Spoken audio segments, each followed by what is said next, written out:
The champagne flute slipped from my fingers and shattered on the marble floor. The sound should have been deafening, but I couldn't hear it over the blood rushing in my ears. Through the crack in the bedroom door, I saw them. My husband of 25 years with his hands tangled in her hair, her wedding dress hanging on the closet door behind them like a ghost. But it wasn't just any woman. It was Melinda. My son's fiancée. The girl who was supposed to marry my baby boy tomorrow. I must have made a sound, maybe a gasp, maybe a sob, because suddenly there were footsteps behind me. Strong hands grabbed my shoulders before I could burst through that door. "Mom, I already knew," Ryan whispered, his voice breaking. "And it's worse than you think." The hallway spun. My son's words echoed in my head as I stared at him, at his red-rimmed eyes and trembling hands. He knew. He knew, and he was still going to marry her tomorrow? How long? My voice came out strangled. 6 months. His grip on my shoulders tightened. "But Mom, please. Just let me handle this my way." 6 months. While I was planning their wedding, picking out flowers, tasting cakes, my husband was... I couldn't finish the thought. My stomach heaved. "Your way," I hissed. "Your way is to marry her anyway? Trust me." Tears rolled down his cheeks. "Please, Mom. Just trust me. After tomorrow, everything will be different. I promise." I looked at my son, my sweet, gentle boy who used to bring me dandelions and call them roses. The boy I'd raised to be nothing like his father. And in his eyes I saw something I'd never seen before. Rage. Cold, calculated rage. "Okay," I whispered. "Okay." But as we walked away from that door, from the sounds that would haunt me forever, I made my own promise. My son might have his plan, but I had 24 hours to come up with mine. They thought they'd broken us. They had no idea what we were capable of when pushed too far. Before we continue, please write in the comment which country you are watching this video. We love knowing where our global family is tuning in from.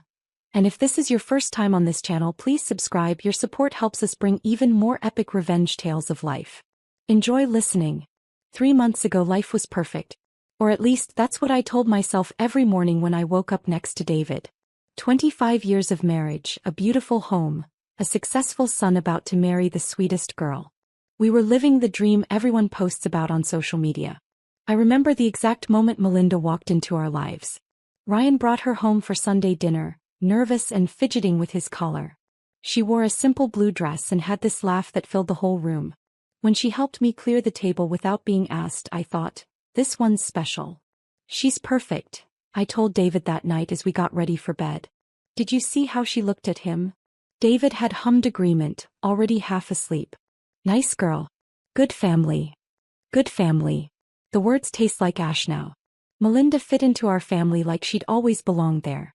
Sunday dinners became a tradition. She'd arrive early to help me cook, telling me stories about her childhood while we chopped vegetables. Her favorite was about how her mother taught her to make pie crust by feel, not measurement. My mom always said cooking with love was the secret ingredient, she'd said, flour dusting her cheeks. I taught her my mother's lasagna recipe. He taught me how to braid challah bread. We'd spend hours in my kitchen talking about everything and nothing. He called me Mom by the 3rd month. Is that okay? She'd asked shyly. My own mother passed when I was 15 and you feel like home. I'd hugged her tight, tears in my eyes. Of course, sweetheart. You're already family. Family. What a joke. David seemed fond of her too. He'd joke with her about sports, tease her about being a Yankees fan in Red Sox territory. Normal father-in-law stuff. Nothing that would make anyone suspicious. But looking back, there were moments. Little things I dismissed. The way his hugs lasted a beat too long. How he always sat next to her at dinner. The private jokes I wasn't part of. Your dad's so funny, Melinda would say, and I'd smile, happy they got along. Ryan was over the moon. I'd never seen my son so happy, so sure of anything in his life. He'd look at Melinda like she hung the stars, and she'd look back the same way. At least that's what I thought I saw. I'm going to marry her, Mom, he told me one night after Melinda left. I know it's only been 6 months, but when you know, you know. She's wonderful, I'd said, squeezing his hand. Your father and I love her. Your father and I love her. The memory makes me want to scream. The proposal was perfect. Ryan planned it for months. A sunset picnic at the place they'd had their first date. He showed me the ring, a vintage piece with a sapphire surrounded by diamonds. It reminded me of her eyes, he'd said. I helped him plan every detail. The champagne hidden in the basket. The photographer hiding in the bushes. The way he dropped to one knee just as the sun touched the horizon. Everything had to be perfect for my boy. He said yes, of course. The pictures were beautiful. Melinda crying, Ryan beaming, the sunset painting everything gold. We posted them everywhere. Friends and family gushed. The perfect couple. The perfect proposal. The perfect family. Perfect. Perfect. Perfect. The wedding planning started immediately. Melinda threw herself into it with enthusiasm that made me love her more. We spent weekends touring venues, tasting cakes, arguing playfully over centerpieces. What about roses? I'd suggest. Too traditional, she'd laugh. What about peonies? Too expensive, David would chime in and we'd all laugh. We were a team. The four of us against the wedding industrial complex, Melinda would joke. She wanted a garden wedding, something intimate and romantic. Ryan wanted whatever made her happy. David handled the budget, ever practical. And I coordinated everything in my element as the mother of the groom. We found the perfect venue. A historic estate with sprawling gardens and a gazebo dripping with wisteria. Melinda cried when she saw it. It's exactly what I dreamed of, she'd whispered. I held her hand as she signed the contract. My future daughter-in-law. My second child. My friend. The dress shopping was just us girls. Melinda insisted I come along even though tradition said mother of the groom stayed out of it. You're the only mother I have, she'd said. I need you there. We spent the whole day in boutiques, Melinda trying on dress after dress. She was beautiful in all of them, but when she walked out in the one, a flowing A-line with delicate lace and a cathedral veil, we both knew. That's it, I breathed. Oh Melinda. You're stunning. She twirled, the dress floating around her like a cloud. Do you think Ryan will like it? He'll cry, I promised. David too. You'll have both my boys in tears. Both my boys. The words burn now. Life was good. No, life was perfect. Sunday dinners, wedding planning, family movie nights where Melinda would curl up between Ryan and me on the couch while David made popcorn. We'd watch romantic comedies and Melinda would cry at the happy endings. I'm such a sap, she'd laugh, wiping her eyes. Nothing wrong with believing in love, David would say, handing her tissues. Believing in love.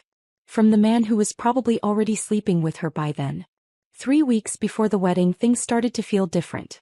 Tiny changes I noticed but dismissed. Melinda seemed nervous around me, jumpy. She'd been stressed about the wedding, I told myself. Normal bride stuff.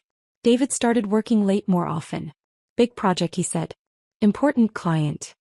He'd come home after I was already in bed, shower before sliding under the covers. The distance felt strange after 25 years of marriage, but I figured he was stressed too. Weddings were expensive. He was probably worried about money. Ryan seemed quieter, distracted. When I asked if everything was okay, he'd force a smile. Just pre-wedding jitters, Mom. You know me. I overthink everything. I'd ruffle his hair like when he was little. She loves you. Anyone can see that. Yeah, he'd say, but his smile never reached his eyes. She loves me. The Thursday before the wedding, I decided to surprise everyone with a special dinner. The last family meal before our family officially grew.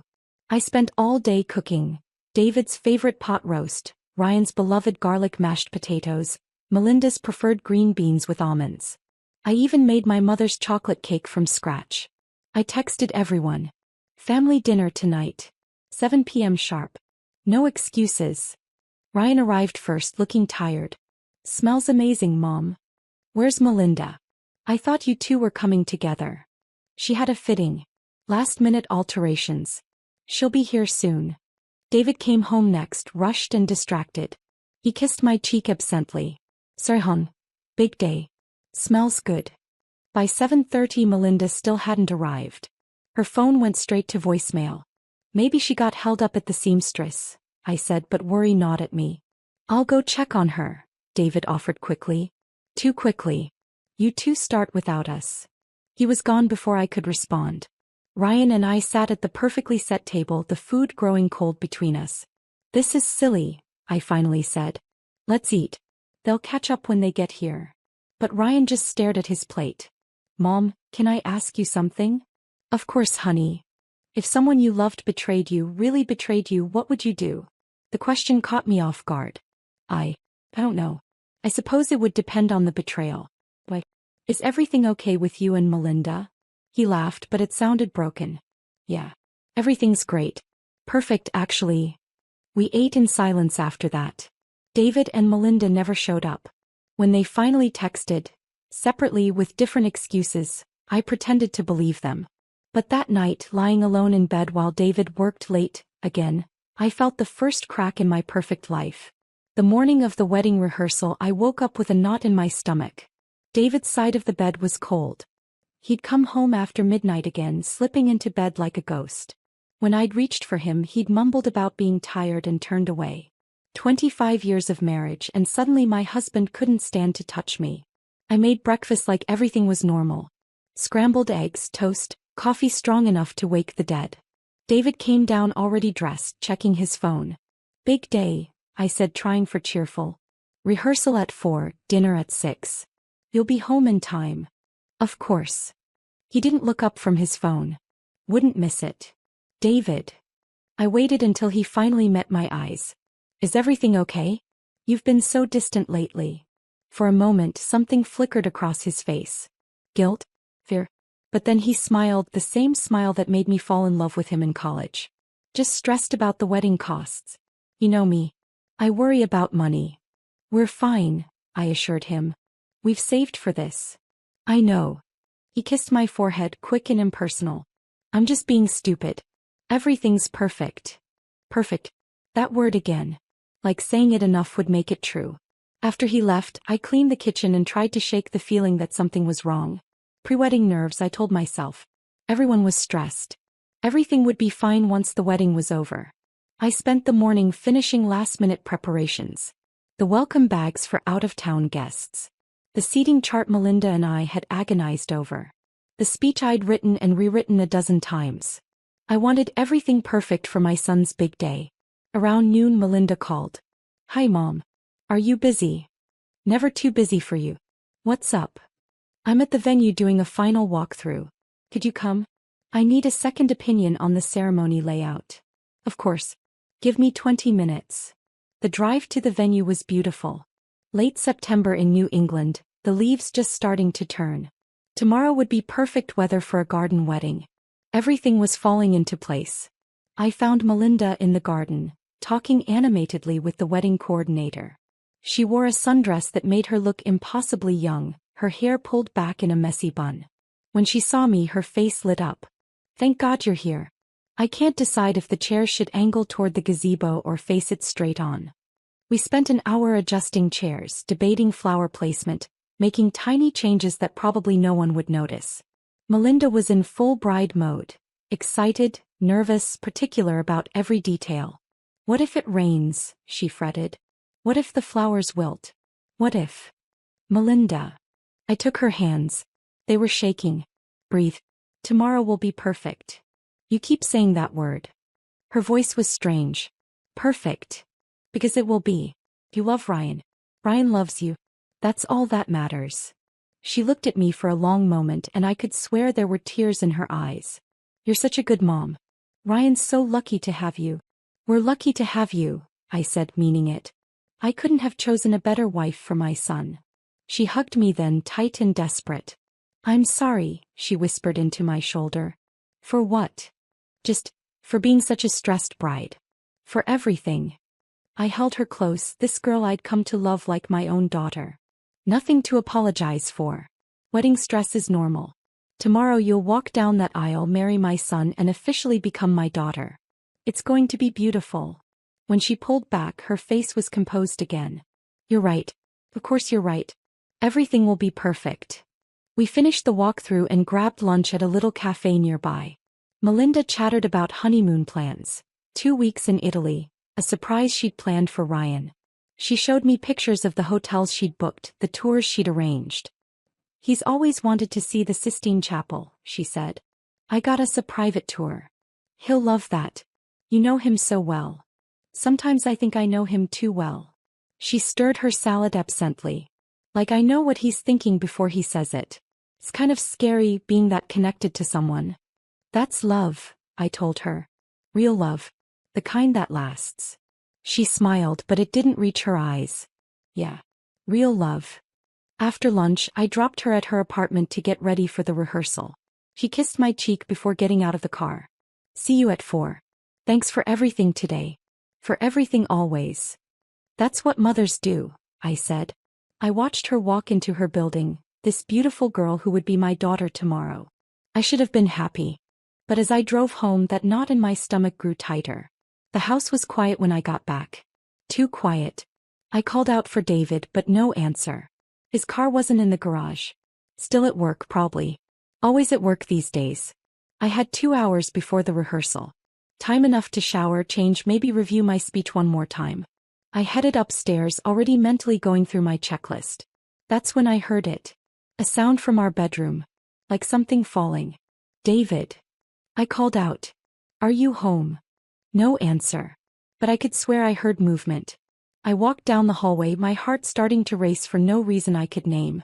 Our bedroom door was closed. We never closed it during the day. I reached for the handle, then hesitated. Some instinct, some primitive warning system told me not to open that door. Told me that whatever was on the other side would change everything. But I'm not someone who runs from truth. I never have been. I opened the door. The room was empty. But the bed was unmade, sheets tangled like someone had left in a hurry. And there was a smell in the air. Perfume. Familiar perfume. Melinda's perfume. Oh, I was being paranoid. Melinda wore a popular scent. Lots of women wore it. The sheets were messy because David had slept restlessly. There were 1,000 innocent explanations. But then I saw it. On the floor by the nightstand, almost hidden under the bed. An earring. A small pearl earring. I picked it up with shaking hands. I knew this earring. I'd helped Melinda pick them out last month. Her something borrowed for the wedding. She'd been wearing them at lunch. The room spun. I sat on the bed that smelled like another woman, like my son's fiancée, and tried to breathe. There had to be an explanation. Melinda must have stopped by. Maybe she needed something. Maybe she'd been looking for me and waited in our room. Maybe. My phone buzzed. A text from David, running late. Meet you at the rehearsal. Then another from Melinda. Small crisis with the dress. Heading to the seamstress. Might be a few minutes late to rehearsal. So sorry. The earring burned in my palm. They were both lying. Both making excuses. Both. I couldn't think it. Wouldn't think it. This was David, my husband of 25 years. This was Melinda, the girl who called me mom. There had to be another explanation. I put the earring in my pocket and remade the bed, erasing any evidence of whatever had happened here. Then I showered, letting the hot water wash away my suspicions. I was being crazy. Wedding stress was making me paranoid. By the time I dressed and drove to the venue, I'd almost convinced myself. The earring could have fallen off any time. The perfume was my imagination. David and Melinda's excuses were legitimate. Everything was fine. Ryan was already at the venue when I arrived, standing in the garden staring at the gazebo where he'd marry Melinda tomorrow. He looked handsome in his khakis and button-down, but his face was drawn. Hey baby. I hugged him. You okay? Just thinking. He hugged me back, holding on longer than usual. Mom, do you believe people can change? Really change? Of course. People grow and change all the time. Why? No reason. He pulled back, forcing a smile. Just philosophical before the big day. The wedding party started arriving.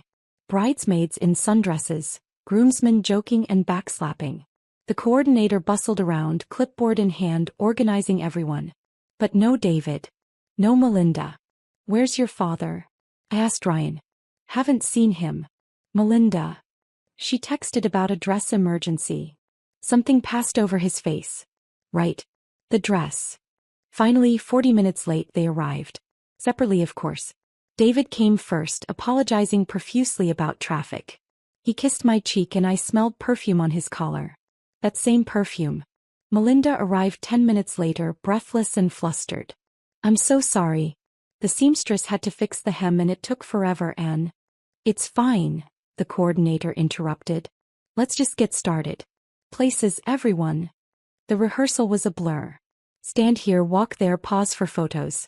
I went through the motions, but my mind was on the earring in my pocket. On the perfume. On the way David and Melinda carefully avoided looking at each other. During the practice ceremony I watched them. Really watched them. David stood with the groomsmen, Melinda with the bridesmaids. The whole wedding party arranged around Ryan and Melinda's stand-in, her cousin, since tradition said the bride shouldn't walk the aisle before the wedding. They never looked at each other. Not once. Even when the coordinator had everyone switch positions, they maintained careful distance. It was the avoidance that gave them away. The deliberate not looking. The way Melinda's laugh was too bright, David's jokes too forced. And Ryan. My poor son stood at the altar, going through the motions with a fixed smile. But his eyes. God, his eyes were so sad. You may kiss the bride, the officiant practiced, and Ryan leaned in to kiss Melinda's cousin's cheek, making everyone laugh. Everyone but me. Because I was watching Melinda, and for just a second her mask slipped. She looked at Ryan with such guilt, such sorrow, that I knew. The rehearsal dinner was at our favorite Italian restaurant. I'd planned it months ago. Intimate, just family and the wedding party. I sat between David and Ryan, Melinda across from us. The earring felt like a stone in my pocket. Speeches started with the appetizers. The best man told embarrassing stories about Ryan in college. The maid of honor gushed about Melinda's kindness. David stood to welcome Melinda to our family, and I watched her face crumble just a little. To Melinda, David raised his glass, not quite meeting her eyes. The daughter we never had but always wanted. Everyone clinked glasses. I drank wine that tasted like ashes. Then it was my turn. I stood on unsteady legs, clutching my prepared speech. But looking at the three of them, my lying husband, my son's betraying fiancé, my heartbroken boy, I couldn't read the words I'd written about perfect love and happy families. When Ryan was little, I began instead. He had this toy fire truck. He loved it more than anything. Carried it everywhere. One day another boy stole it at the playground. Ryan didn't cry. Didn't throw a tantrum.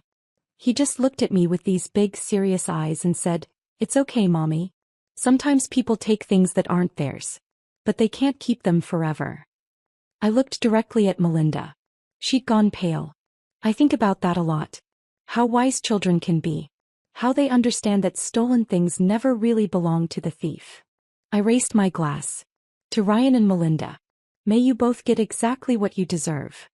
The silence was deafening. Then Ryan started clapping, slow and deliberate. Others joined in, confused but following along. I sat down and drained my wine in one gulp. "That was interesting," David murmured. "Was it?" I pulled the earring from my pocket and placed it on the table between us. "Melinda, I think you dropped this. In my bedroom. Today." The table went silent. Melinda stared at the earring like it was a live grenade. David's face drained of color. I don't know how." Melinda stammered. "It's okay." Ryan's voice was calm. Too calm. "Oh, it's okay. Melinda stopped by the house earlier looking for you. Right, Em? You must have dropped it then." Melinda grabbed the lifeline. Yes, I was looking for your mom. About the flowers. I waited in the bedroom because I thought I heard her in the shower." "Of course." I smiled all teeth. "That makes perfect sense. Though I'm curious why you didn't mention it at lunch. Or at the rehearsal. Or any time until now." "I forgot," she whispered. "You forgot." I nodded. Well, we all forget things. Like wedding vows. And basic decency. And the fact that some betrayals are unforgivable. "Mom." Ryan's hand found mine under the table. "Please. Not here. Not tonight." I looked at my son, at the plea in his eyes. He knew. God help me, he knew everything and was still going through with this charade. "Of course," I said. "You're right. Tonight's about celebration." The rest of dinner passed in a blur of forced conversation and avoided eye contact. Melinda excused herself to the bathroom 3 times. David drank steadily, silently. Ryan held my hand under the table like he had when he was 5 and scared of thunder. When dessert came, tiramisu, Melinda's favorite, I watched her push it around her plate without eating. The girl who'd helped me make Thanksgiving dinner last year, who'd cried at romantic comedies on my couch, who'd called me mom. Now she couldn't even look at me. "I should go," Melinda announced abruptly. "Big day tomorrow. Need my beauty sleep." "I'll drive you," David offered quickly. "No." Ryan stood. "I'll take my fiancé home." We need to talk about tomorrow.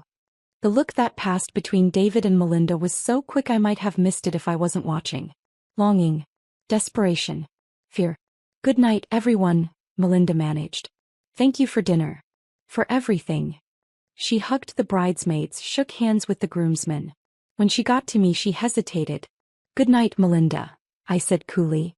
She flinched like I'd slapped her. Then she was gone, Ryan's hand on her back, guiding her out. My son looked back once and the message in his eyes was clear. Trust me. David and I drove home in silence. 25 years of marriage and I couldn't think of a single thing to say that wouldn't end with me screaming. He pulled into the garage and sat there, engine off, hands on the wheel. Linda. Don't. I got out of the car. Just don't. Inside, I went straight to the guest room and locked the door. Let him wonder. Let him worry. Let him lie alone in our bed that smelled like his betrayal. I sat on the narrow guest bed and finally let myself think the thought I'd been avoiding all day. My husband was having an affair with my son's fiancée. The wedding was in 18 hours. And somehow, impossibly, my son wanted it to go forward. I didn't sleep. How could I? Every time I closed my eyes, I saw them together. My imagination supplied the details I'd been spared. David's hands in her hair, Melinda's dress on our bedroom floor, the two of them in our bed in our home, betraying the two people who loved them most. At 3 a.m. I heard footsteps in the hallway. David pacing. He stopped outside the guest room door and I held my breath. The doorknob rattled gently. Linda? Please.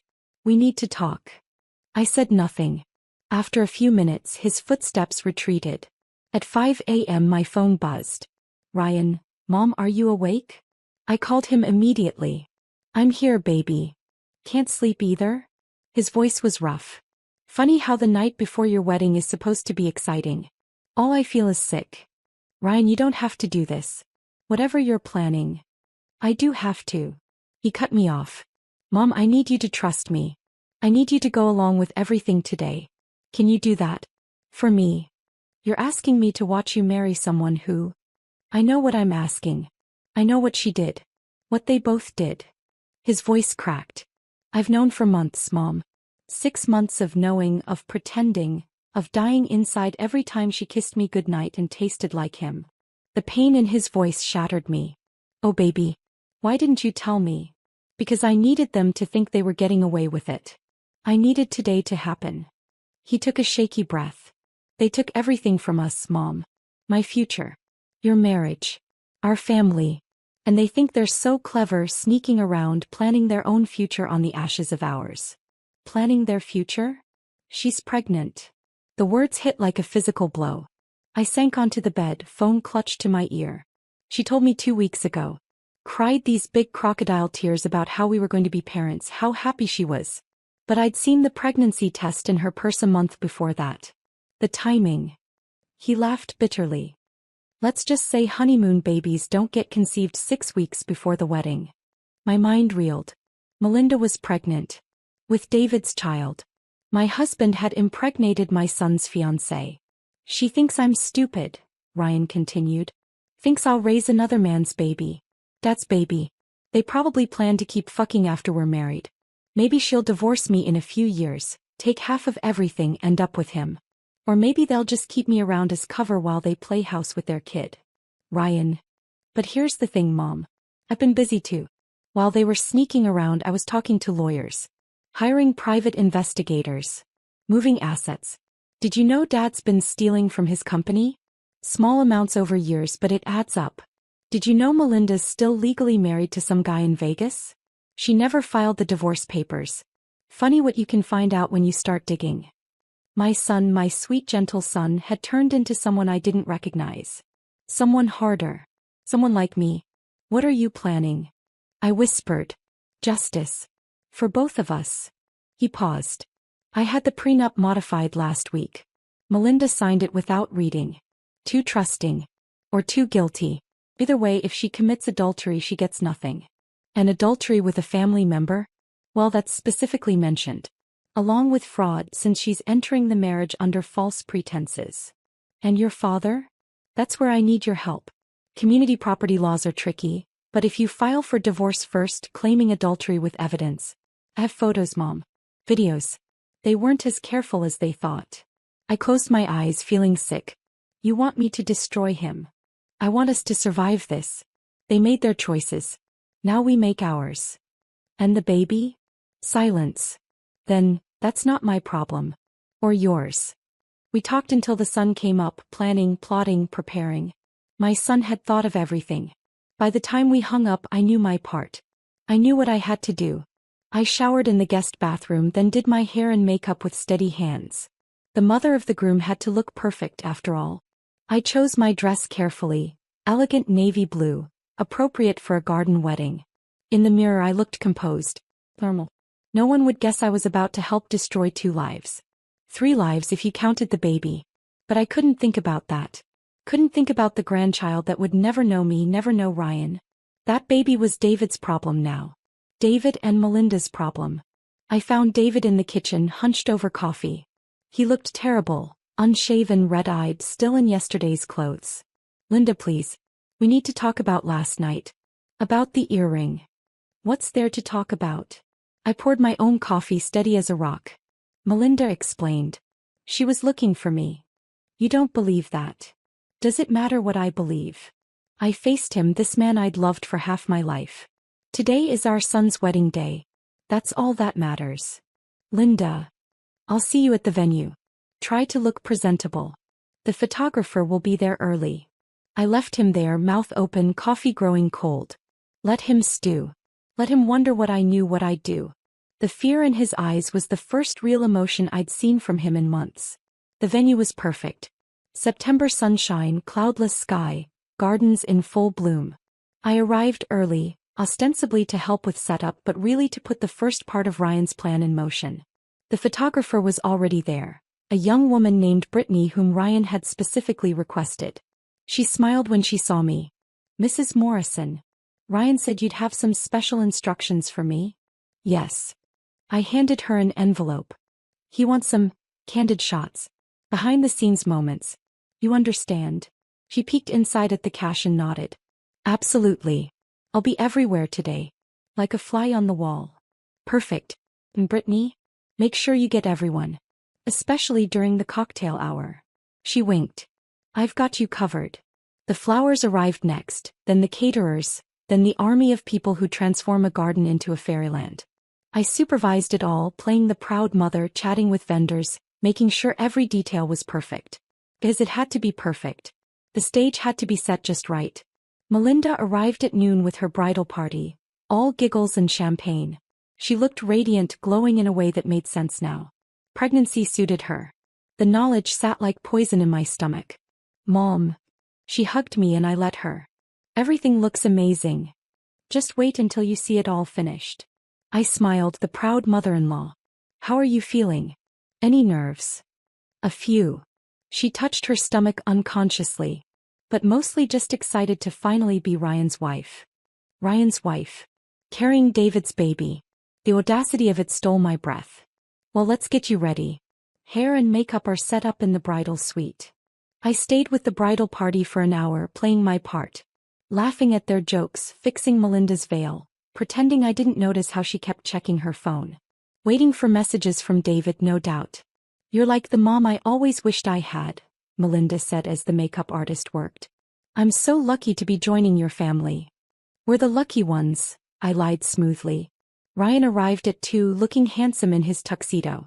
He found me in the garden, supervising the final touches. How are you holding up? He asked quietly. Better than expected. You. Ready? He straightened his boutonniere. I've been ready for months. Are you sure about this? It's not too late to. It is too late. Has been for 6 months. He kissed my cheek. I love you, Mom. Whatever happens after today, remember that. I love you too, baby. David arrived at 3, looking marginally better in his tuxedo. He found me immediately, pulling me aside behind the catering tent. Linda, we can't do this. We can't let them get married. Not with what, David? I kept my voice pleasant. Is there something you want to tell me? Some reason our son shouldn't marry the woman he loves. He stared at me, searching my face. You know. I know our son is getting married in an hour. I know 300 guests are arriving.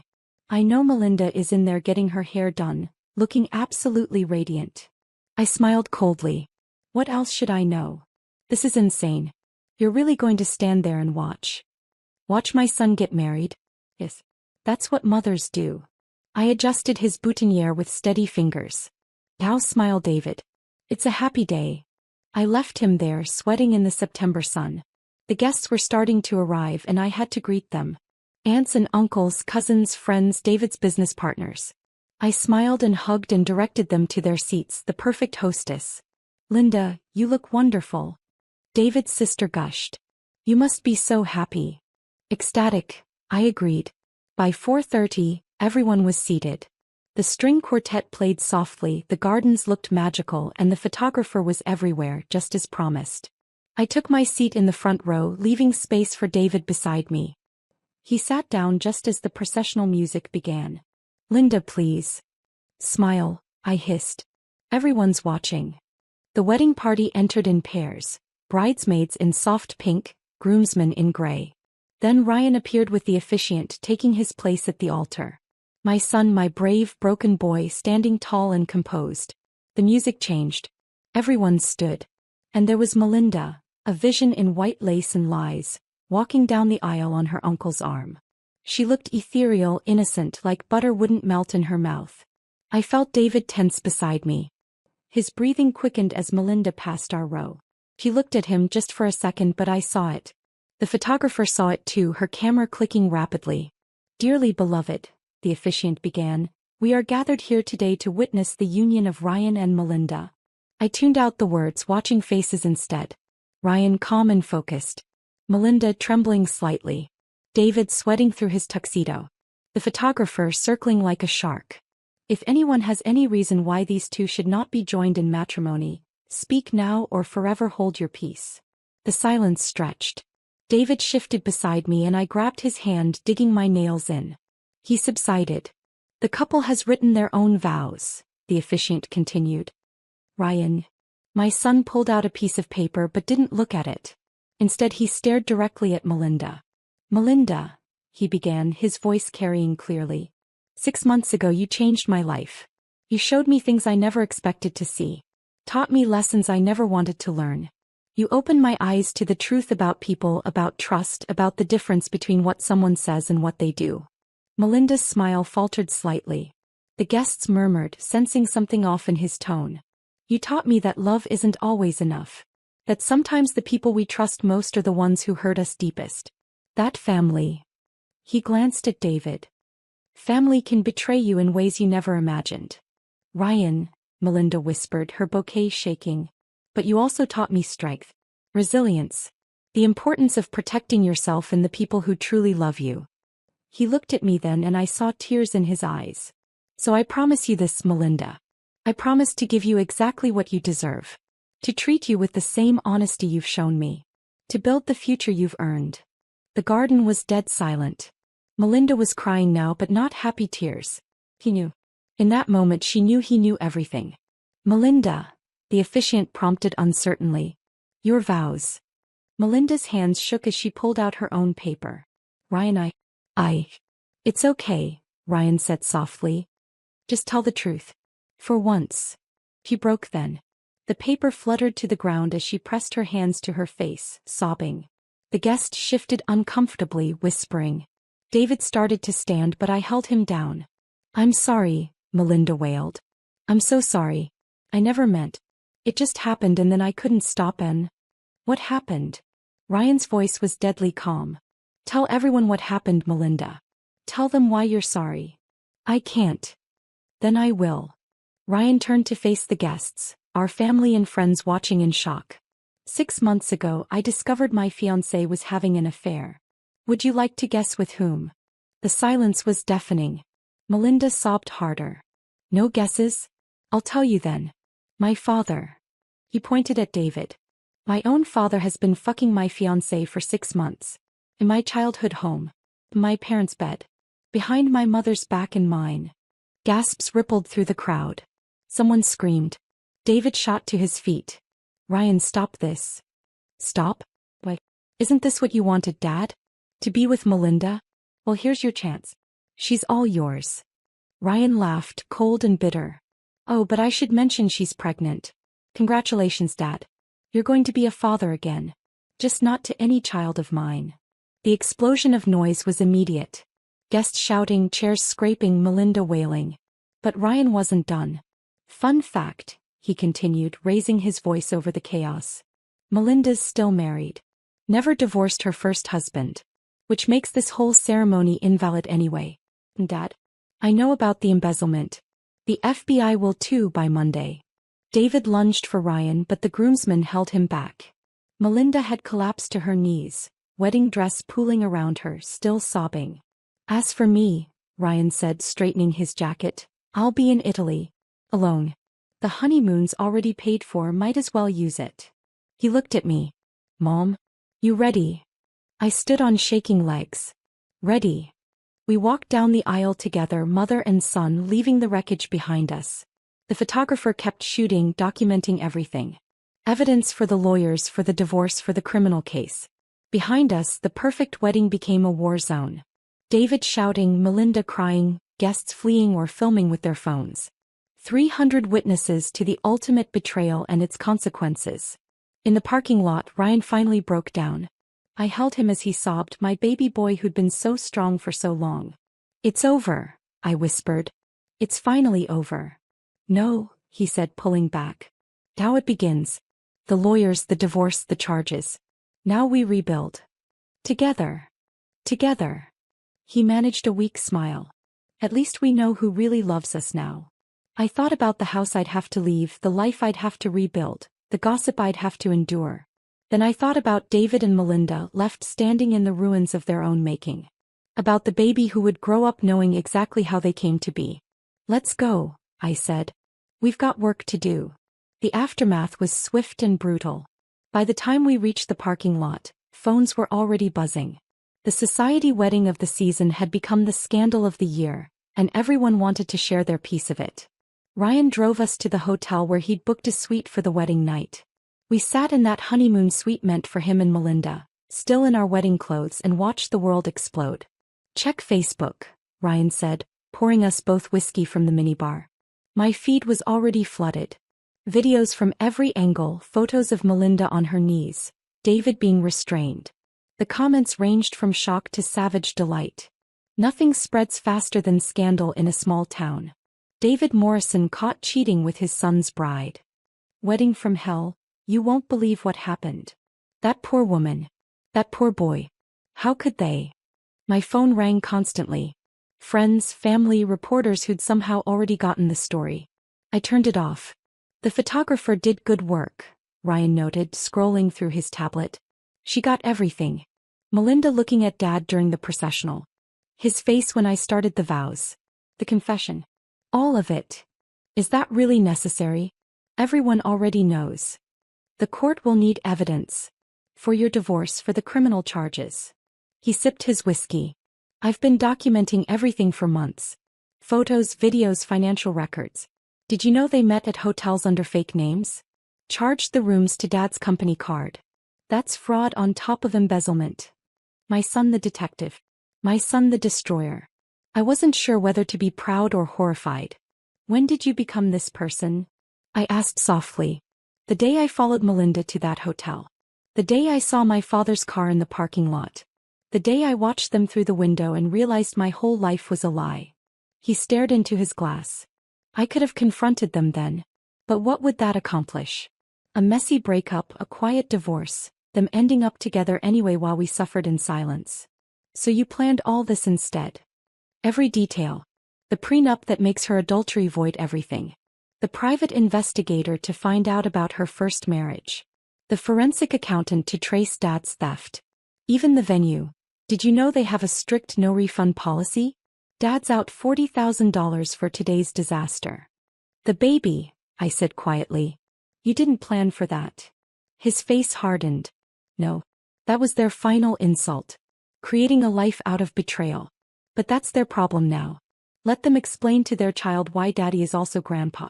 Why Mommy destroyed a family for Dick. Ryan. What? Should I be polite about it? They fucked in your bed, Mom. In the bed where you conceived me. Where you nursed Dad through pneumonia last year. Where you cried when Grandma died. His voice cracked. They took everything sacred and made it dirty. We drank in silence for a while, processing the magnitude of what had just happened. Outside, the sun was setting on what should have been Ryan's wedding day. What happens now? I asked. Now we move fast. I've already called your lawyer. Yes, I hired you one. She'll file for divorce Monday morning. Adultery with evidence plus financial fraud. You'll get everything, the house, the savings, his pension. He'll be lucky to keep his car. I don't want everything. I just want it over. No. Ryan's voice was firm. You take everything. He stole your life, your trust, your future. You take every penny. Make him start over at 60 with nothing but his dick and his pregnant mistress. You're angry. I'm practical. Anger was 6 months ago. This is justice. He pulled out his phone. The FBI tip line is programmed. One call Monday morning and Dad's company gets audited. The embezzlement is small but consistent. 5 to 10 years probably. Prison. Ryan, he's your father. He was my father. Fathers don't fuck their sons' fiancées. He stood pacing to the window. Do you know what the worst part is? It's not even the sex. It's the lying. Sitting across from me at dinner asking about wedding plans. Giving me advice about marriage. Hugging me and saying how proud he was. While he was fucking her. Probably laughing about it. Poor stupid Ryan raising another man's baby. Poor pathetic Linda, cooking dinner for her husband's pregnant mistress. I joined him at the window looking out at the city lights. Somewhere out there David and Melinda were dealing with their own aftermath. Were they together? Comforting each other? Planning their next move? I need to go home, I said. Pack some things. Already done. I had movers at the house during the ceremony. Your things are in storage. You're staying here tonight, then the apartment I rented for you tomorrow. You rented me an apartment? 6-month lease. Furnished. Doorman building on the nice side of town. He smiled grimly. Paid for with the money I transferred from Dad's personal account. He never noticed. Ryan, that's illegal. So is embezzlement. So is fraud. So is fucking your son's fiancée, though unfortunately that's just moral law. He turned to me. They declared war, Mom. I'm just better at fighting it. My phone buzzed with a text. Against my better judgment I looked. David, please come home. We need to talk. I love you. I showed Ryan. He took my phone and typed back. All communication goes through my lawyer. Diane Hartley, 5550123. Do not contact me again. There, he said, handing it back. First boundary set. Another text came through immediately. David, this is insane. 25 years, Linda. Don't throw it away. 25 years, I repeated. More than half my life. Don't. Ryan gripped my shoulders. Don't let him manipulate you. 25 years of what? How long has he been cheating? This wasn't his first affair, just his most stupid. You don't know that. Brittany from accounting? The client in Chicago? That weekend conference that didn't exist. He watched my face change. He knew. Deep down you always knew. Maybe I had. Maybe I'd chosen blindness over truth, comfort over confrontation. But not anymore. Block his number, I said. Ryan smiled, the first real smile I'd seen from him in months. That's my mom. The survivor. We ordered room service and spent the evening planning. Ryan had thought of everything. Lawyers, finances, living arrangements, even a therapist for me to start seeing. My son had become my protector, my general in this war we didn't start but intended to finish. I leave for Italy tomorrow night, he said over dessert. 2 weeks to clear my head and figure out what's next. Alone. Very alone. I need to remember who I am without her. Without them. He pushed his cake around. Did you know she wanted to name the baby David Jr. if it was a boy? The audacity. Maybe it's not his. It is. The timing's too perfect. Plus. He hesitated. I haven't touched her in 2 months. Couldn't. Every time I tried I saw them together. Oh baby. It's fine. Saved me from raising a kid that wasn't mine. He met my eyes. Would you have wanted to know? If I hadn't exposed them? Yes, I said without hesitation. Living a lie is worse than facing the truth. Even though it hurts? Especially because it hurts. Pain means we're alive. Numbness means we're already dead. We talked until midnight, then Ryan walked me to my room. The honeymoon suite had 2 bedrooms. Optimistic planning for a marriage that never happened. Get some sleep, he said, hugging me. Tomorrow's going to be rough. But I couldn't sleep. I lay in that king-size bed thinking about my own wedding night. How young we'd been. How certain that love would conquer everything. How wrong. My phone, now silent with David blocked, sat on the nightstand like a dead thing. 25 years of marriage reduced to a blocked contact. I wondered if he was trying to call, to text, to explain the unexplainable. I wondered if Melinda was with him. Morning came with a hangover and 100 missed calls from unknown numbers. David trying to reach me through other phones. I blocked them all and ordered coffee. Ryan was already up, dressed in jeans and a t-shirt instead of yesterday's tuxedo. He looked younger, lighter, like exposing the truth had lifted a physical weight. The movers finished overnight, he reported. Your things are in the apartment. I'll take you there after breakfast. What about the house? Dad's problem. He can live there with his memories. Or sell it to pay for lawyers. He poured coffee. Melinda's been calling me all night. 67 times. Are you going to talk to her? Already did. Sent her one text. Annulment papers will be filed Monday. Do not contact me again. Then I blocked her too. We ate breakfast in companionable silence. It felt strange being mothered by my son, but also comforting. We'd survived the explosion. Now came the cleanup. The apartment was perfect. A 1-bedroom in a building with security and a view of the park.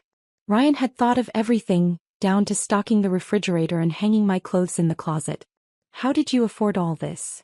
I asked, though I suspect I knew. Dad taught me about finances. Ironic, right? How to move money, hide assets, protect yourself.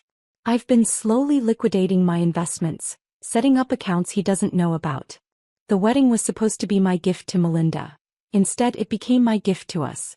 Freedom isn't free, but it's worth every penny. I sat on the new couch in my new apartment, starting my new life. It felt surreal. I don't know how to thank you. Live well. That's all the thanks I need. He checked his watch. I have to go. Flight's at 8 and I need to stop by the office first. The office? Ryan, you can't be thinking about work right now. Just the opposite. I'm turning in my resignation. Can't work for a company where the CFO is about to be arrested for embezzlement. He smiled darkly. Besides, I've had other offers. Better offers.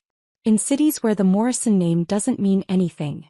Another piece of his plan I hadn't known about. My son had orchestrated his complete liberation while I was still sleeping in ignorance. When will you be back? 2 weeks. Maybe 3. Depends on how long it takes to feel human again.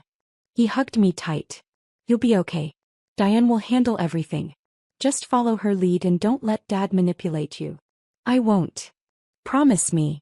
He'll try everything. Tears, threats, probably suicide attempts. It's all manipulation. Don't fall for it. I promise. After he left, I sat in my new apartment and cried. Not for my marriage or my old life, but for my son. For the innocence he'd lost. For the man he'd been forced to become. For the wedding that should have been beautiful. My phone rang. Diane Hartley, my new lawyer. Mrs. Morrison? I've been briefed on your situation. Can you come in tomorrow at 9? We have a lot to discuss. Yes. Thank you. Ryan said you're the best. I am. And by the time I'm done, your husband will wish he'd kept it in his pants. Her voice was steel. I've seen the evidence Ryan compiled. It's comprehensive. We're going to destroy him legally and financially. I just want it over. It will be. But first we make him pay. Trust me, Mrs. Morrison. I've been doing this for 20 years. Men like your husband think they're invincible until they're not. See you tomorrow. The rest of the day passed in a blur. I unpacked, arranged furniture, tried to make this strange apartment feel like home. Every item I touched carried memories. The lamp from our first apartment, the dishes we'd gotten as wedding gifts, the photo albums I couldn't bear to open. Around 6 there was a knock at the door. My heart raced. Had David found me already? But the doorman called up first. Mrs. Morrison? There's a Brittany Lee here to see you. Says she's the photographer from yesterday. Send her up. Brittany arrived with a laptop and an external drive. Ryan asked me to bring you these. Every photo from yesterday. Raw files, edited versions, everything. I'm not sure I want to see them. You should. Not today maybe, but eventually. You'll want the evidence of who they really are. He handed me the drive. I've been photographing weddings for 10 years. I've never seen anything like yesterday. The way you and Ryan handled it. Incredible. We had help. You did amazing work. Just doing my job. Though I have to say, catching that look between Melinda and your husband during the processional? That's going in my portfolio under How to Spot a Cheater. After she left, I held the drive but didn't plug it in. Not yet. Maybe not ever. Some images didn't need to be preserved. I ordered Chinese food and ate it from the container, watching TV shows that required no thought. Normal people doing normal things. No betrayal, no revenge, no pregnant mistresses. Just laugh tracks and happy endings. My phone buzzed with a text from an unknown number. I almost ignored it, then saw it was from Ryan. At the airport. Just wanted to say I love you. We're going to be okay. I texted back, I love you too. Enjoy Italy. Eat too much pasta. Drink too much wine. Remember who you are. Already remembering. The man I am would never let anyone hurt his mother. Would never accept betrayal. Would never settle for less than truth. That's my boy. Always. Boarding now. Diane has my contact info if you need me. But you won't. You're stronger than you know. I put the phone down and looked around my new apartment. My new life. It wasn't what I'd planned, but maybe that was okay. Maybe plans were just lies we told ourselves about the future. Tomorrow I'd see the lawyer. Tomorrow I'd start the legal battle. Tomorrow I'd begin the process of extracting David from my life like the cancer he'd become. But tonight I just sat in my new home and breathed. For the first time in months, I could breathe without smelling another woman's perfume. Without wondering where my husband was. Without pretending everything was perfect. The truth had set us free. It hurt like hell, but we were free. The law offices of Diane Hartley occupied the top floor of a glass building downtown. Everything about it screamed power and intimidation, from the marble lobby to the severe receptionist who looked like she ate weak men for breakfast. Mrs. Morrison? Miss Hartley is waiting for you. Diane Hartley was not what I expected. Petite, Asian, maybe 40, with kind eyes that turned sharp when she talked business. Her handshake was firm, her smile genuine. Linda. Can I call you Linda? Please sit. We have a lot to cover. Her office was all windows and leather, with a view of the city skyline. On her desk were 3 thick folders labeled with my name. Your son is impressive, she began. The documentation he's provided is some of the most thorough I've seen. Financial records, photographs, videos, text messages, hotel receipts. He built us an airtight case. He was planning this for months. Planning? This is military-level strategy. He's thought of everything. She opened the first folder. Let's start with the divorce. Massachusetts is an equitable distribution state, but with adultery and financial fraud, we can push for more than half. The house is in both your names. Yes. Good. We'll demand you keep it or he buys you out at market value. Retirement accounts. His 401k, my IRA, some joint investments. All divisible. With the embezzlement charges pending, we can argue his retirement funds are tainted assets. You could get all of it. I don't want to leave him with nothing. Why not? Her eyes sharpened. This man betrayed you with your son's fiancée. Got her pregnant. Stole from his company. Why show mercy? Because I'm not him. No, you're not. You're the victim. And victims deserve compensation. She pulled out photos I didn't want to see. This is from 3 months ago. A hotel in Boston. Your husband and Melinda, checking in together while you thought he was at a conference. The image was grainy but clear. David's hand on Melinda's back, guiding her into the hotel.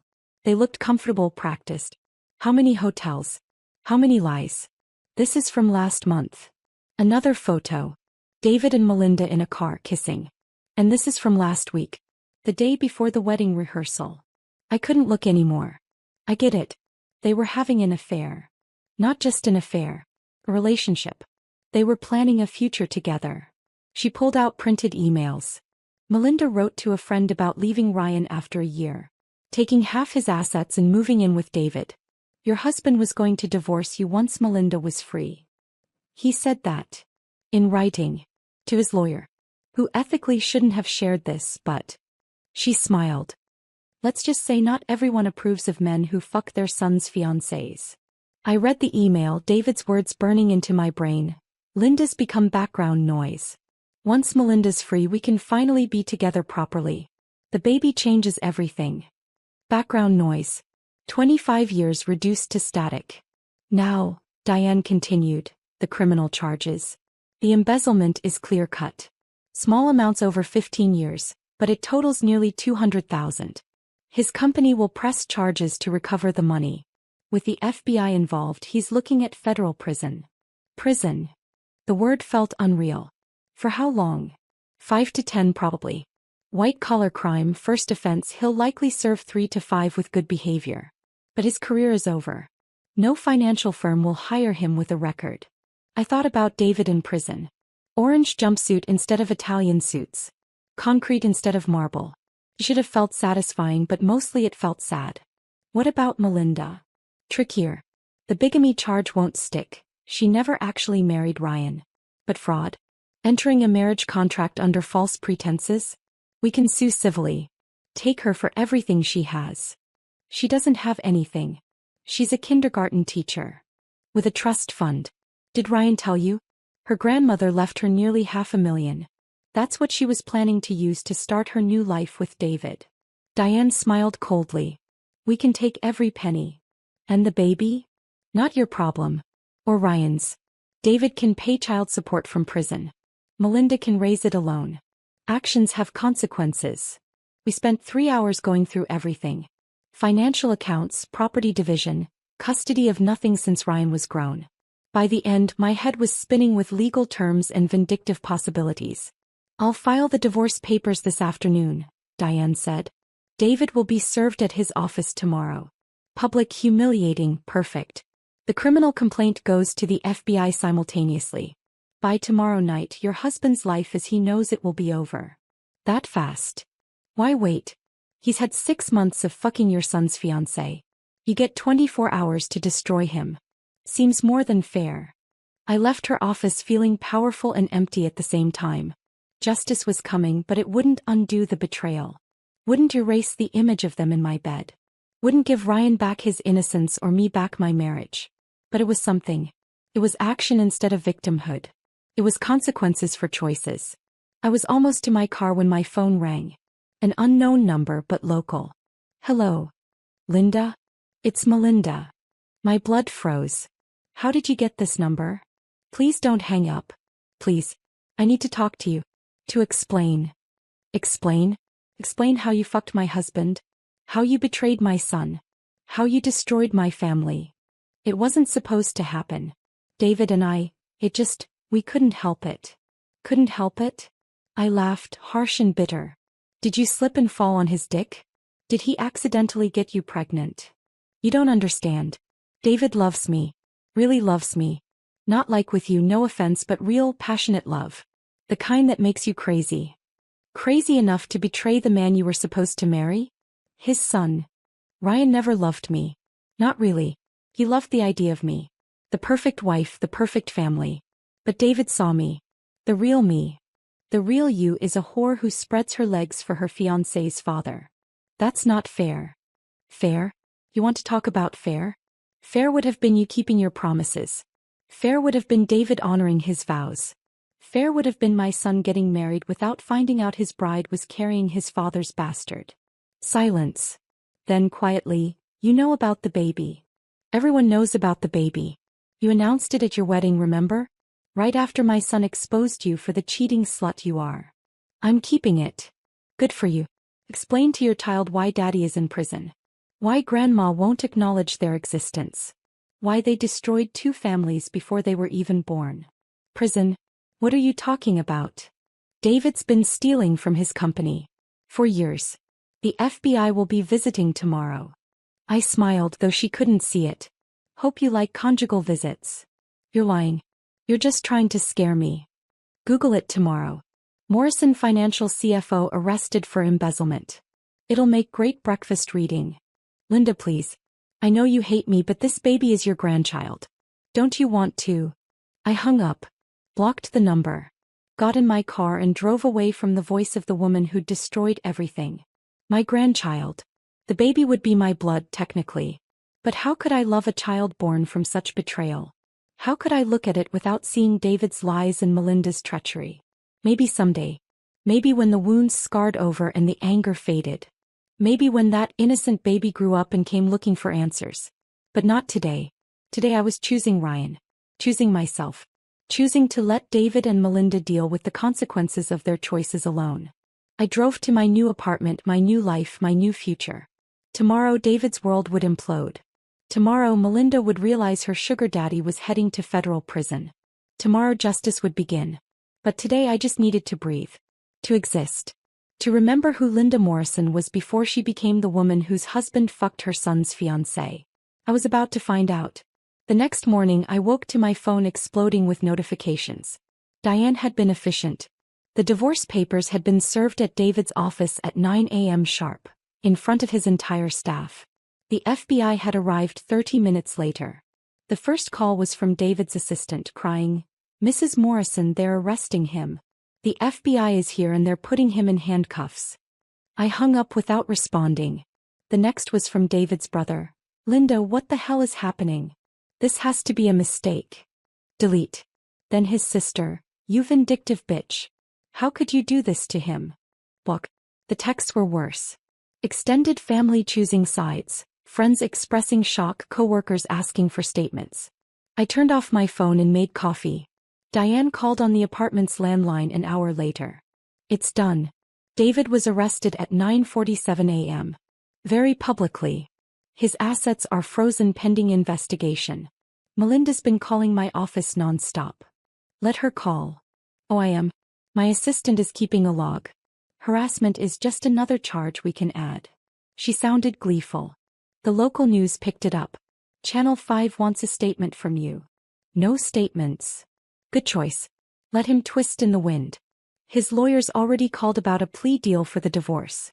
Seems prison makes people cooperative." "What's he offering?" "Everything. The house, the savings, his pension.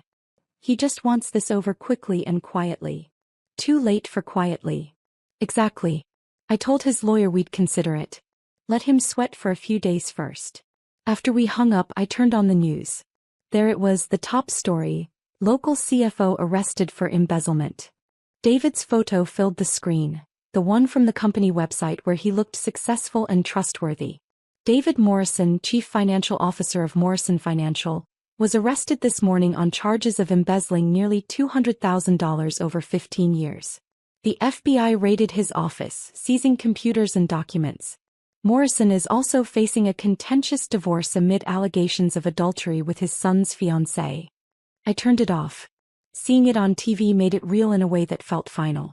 The man I'd married, had a child with, built a life with, was now a news story. A cautionary tale. Scandal. My phone rang again. The landline. I almost didn't answer, then recognized Ryan's international number. "Mom? I just saw the news online. You okay?" "I'm fine. How's Italy?" "Fuck Italy. Do you need me to come home?" "No. Stay. Heal. I've got this." The arrest video is everywhere. He looked terrified. "Good. Mom." His voice was gentle. "It's okay to be sad. He was your husband for 25 years. You're allowed to mourn. I'll mourn later. Right now I need to be strong." "You don't always have to be strong." "Not with me." "But I did. If I started crying now I might never stop. There would be time for tears later when the war was won and the casualties counted. For now I had to survive." "How's Italy?" I asked, changing the subject. "Beautiful. Peaceful. I ate pasta until I couldn't move." He paused. "I met someone." "Ryan, it's been 3 days." "Not like that. Just a friend. Another American going through a divorce. We bonded over terrible relationship stories. Hers involved her wife and her sister." "Jesus. Right. Makes Dad and Melinda seem almost normal." He sighed. "We're having dinner tonight. Just as friends. But it's nice to talk to someone who understands." "I'm glad. You deserve some peace. So have you cried yet?" "Ryan. Have you?" "No. You need to. Trust me. I spent my first night here sobbing into a pillow. It helps. Maybe he was right. Maybe I needed to feel this instead of just managing it. But not yet. Not until David was fully defeated and Melinda was out of our lives forever. I'll cry when it's over, I promised. It'll never be over, Mom. We'll always carry this. But we'll carry it together. After we hung up, I sat in my quiet apartment and tried to feel something beyond the cold satisfaction of revenge. But all I felt was empty. 25 years of marriage reduced to an arrest record and frozen assets. A family destroyed for what? 6 months of sneaking around? A pregnancy that should have been my grandchild but now felt like another betrayal? The landline rang again. This time it was a number I didn't recognize. Linda? This is Patricia. Melinda's aunt. I remembered her from the wedding planning. A sweet woman who'd been so excited about her niece's marriage. Patricia. I'm sorry about everything. Don't you apologize. That girl has shamed our entire family. Her mother would be rolling in her grave. Her voice was sharp with anger. I just wanted you to know that we stand with you and Ryan. What Melinda did is unforgivable. Thank you. That means a lot. I've cut her off. Told her not to contact me again until she's made amends. Though I don't know how someone makes amends for something like this. I don't think they can. No. Some things break and can't be fixed. She paused. Is it true? About the baby? Yes. Lord have mercy. That poor child born into such a mess. Her voice softened. You take care of yourself, Linda. And that boy of yours. You're the victims here, not them.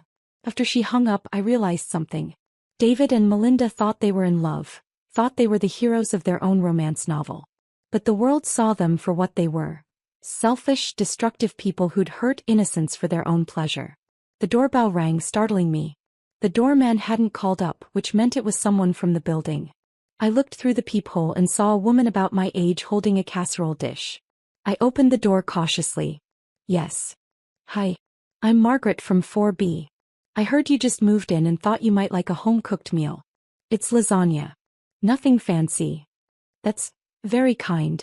Thank you. Moving is stressful. Even more so when you're going through. She gestured vaguely.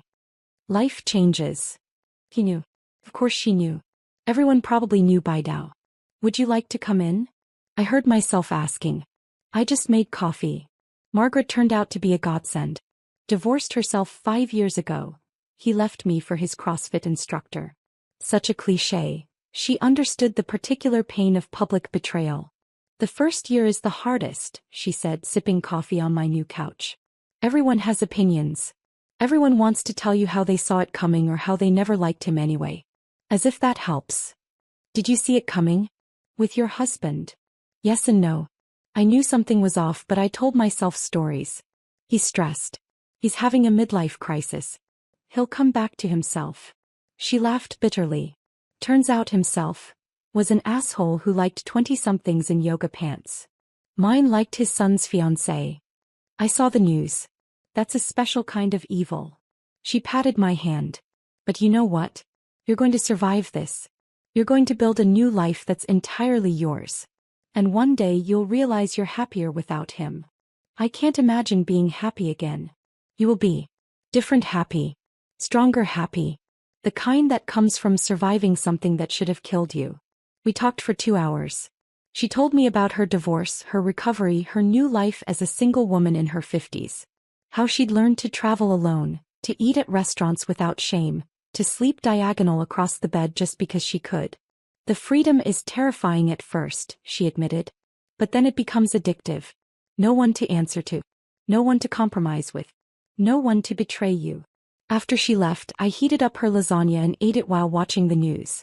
David's arrest was still the top story. They'd added details. The FBI raid, the frozen accounts, the acrimonious divorce proceedings.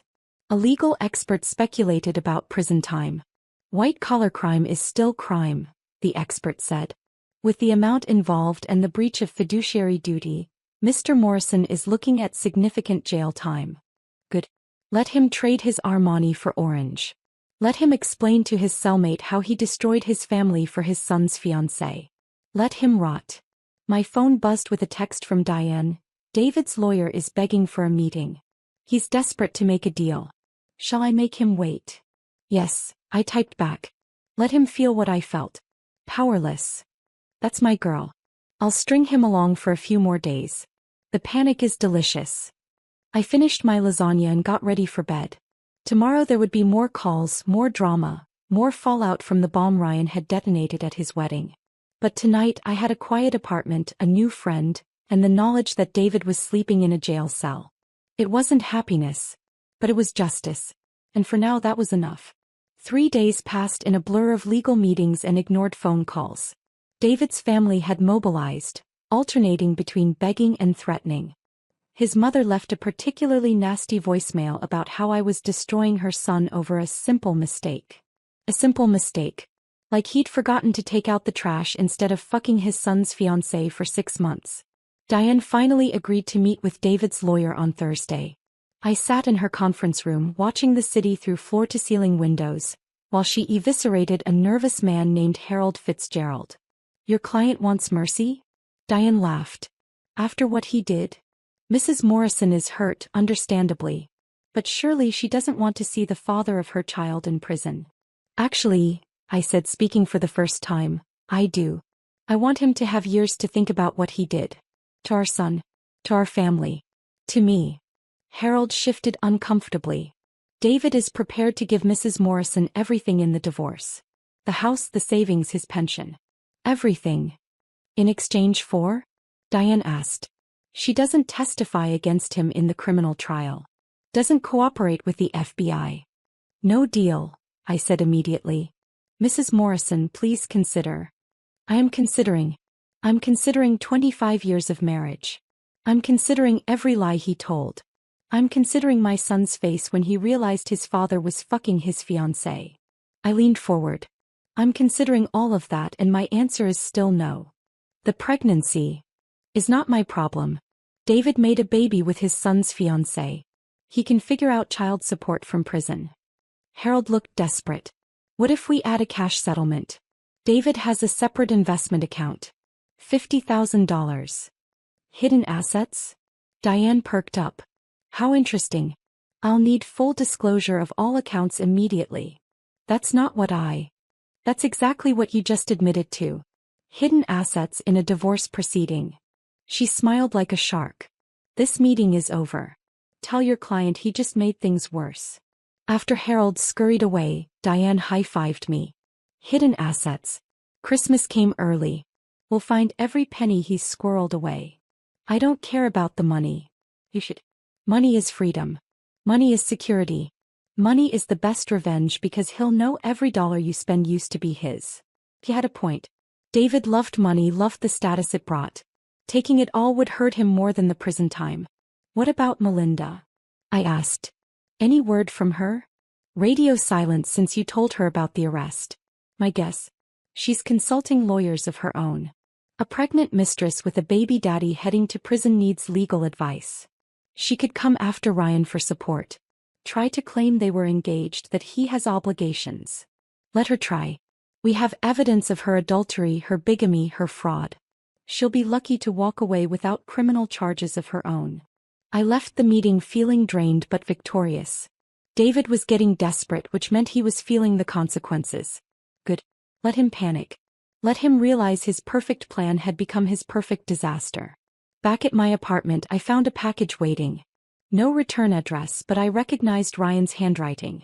Inside was a leather journal and a note. Mom, I started writing in this my first night in Italy. It's helped. Maybe it will help you too. Love, R. I opened the journal to find his first entry. Day 1, I did it. Exposed them in front of everyone.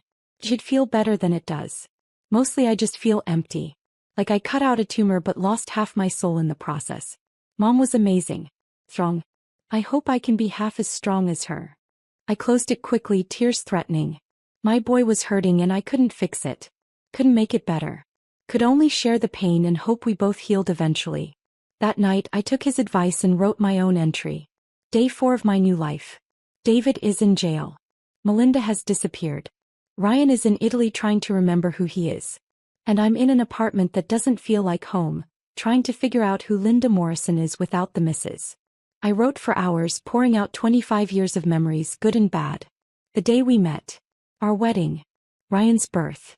Family vacations. Christmas mornings. All of it tainted now but still mine. Still real even if the love behind it had been a lie. By the time I finished, the sun was rising. I'd filled 20 pages with my marriage, my pain, my anger. It did help seeing it all written down. Like I was taking control of the narrative. My phone rang as I was making coffee. Diane, early as always. Good morning. I have news. David made bail but with conditions. He can't leave the state, can't access any accounts, and can't contact you or Ryan. What about Melinda? That's the interesting part. She's gone.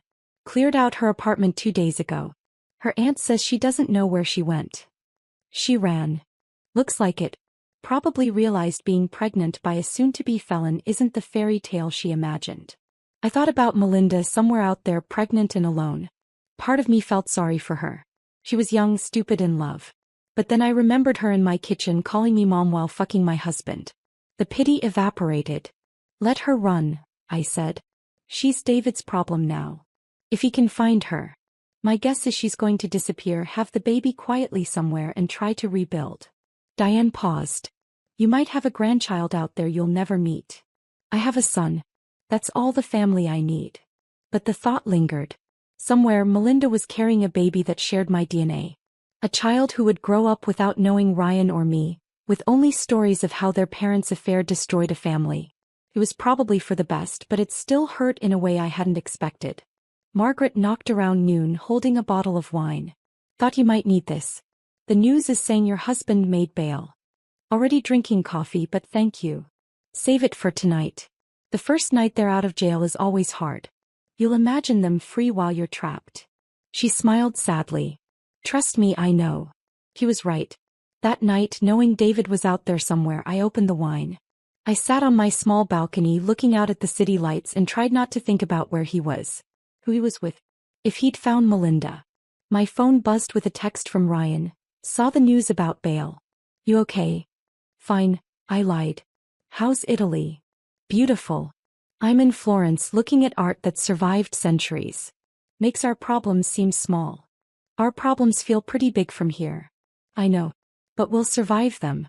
The Medici had bigger scandals than ours and people still admire their art. I don't think David's going to leave any art behind. Unless you count destroyed lives as performance pieces. Dark mom. I like it. You're getting your edge back. I'd always been the soft one, the peacemaker, the one who smoothed over conflicts. But maybe that woman had died the moment I saw David with Melinda. Maybe who I was becoming was who I should have been all along. I'm proud of you, Ryan texted. For being strong. For fighting back. For not letting them win. They already won.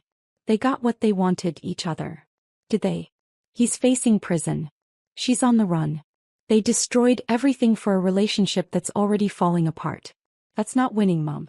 That's losing everything that mattered for something that doesn't. He was right. In their selfish pursuit of passion, they'd lost everything stable and real. David had traded a family for a fling. Melinda had traded a future for a married man. And now they were both alone, facing consequences they'd never imagined. Get some sleep, Ryan texted. Tomorrow's another battle. But I couldn't sleep. I sat on that balcony until the wine was gone and the city was quiet, thinking about love and betrayal and the thin line between them. Thinking about the wedding that wasn't, the grandchild I'd never know, the husband I'd never really had. Somewhere out there David was free on bail. Somewhere Melinda was hiding with her secret. And somewhere in Italy my son was looking at Renaissance art and trying to heal. We were all scattered now, the family that had once gathered for Sunday dinners. But maybe that was okay. Maybe some families were too broken to fix. Maybe the best we could do was build new lives from the pieces. I went inside as the sun rose, wine-tired and heartsick but still standing. Still fighting. Still determined to see this through to the end. David thought he'd won by getting bail. But the war wasn't over. It was just beginning. The next few weeks blurred together in a haze of legal procedures and small victories. David's hidden accounts were discovered. Nearly $100,000 squirreled away in offshore investments. Diane was ecstatic. I felt nothing. This changes everything, she crowed. Hidden assets, embezzlement, adultery, he's going to be lucky to keep the clothes on his back. What about his lawyer? Won't he fight? With what? David's broke. His assets are frozen, his reputation is destroyed, and his legal bills are mounting. Harold already filed a motion to withdraw from the case. So he has no one? No one. His family won't help.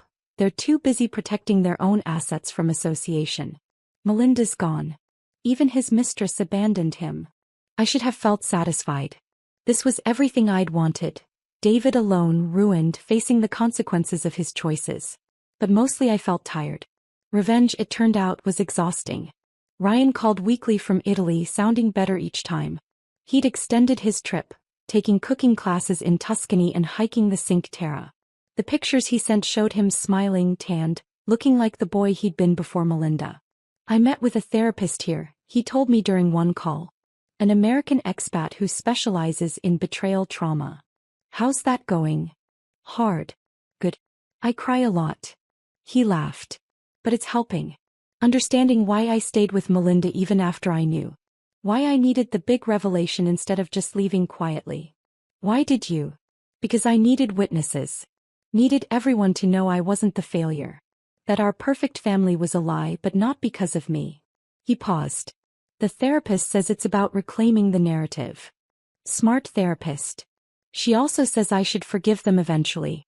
Not for them, but for me. Fuck that. Mom. But he was laughing.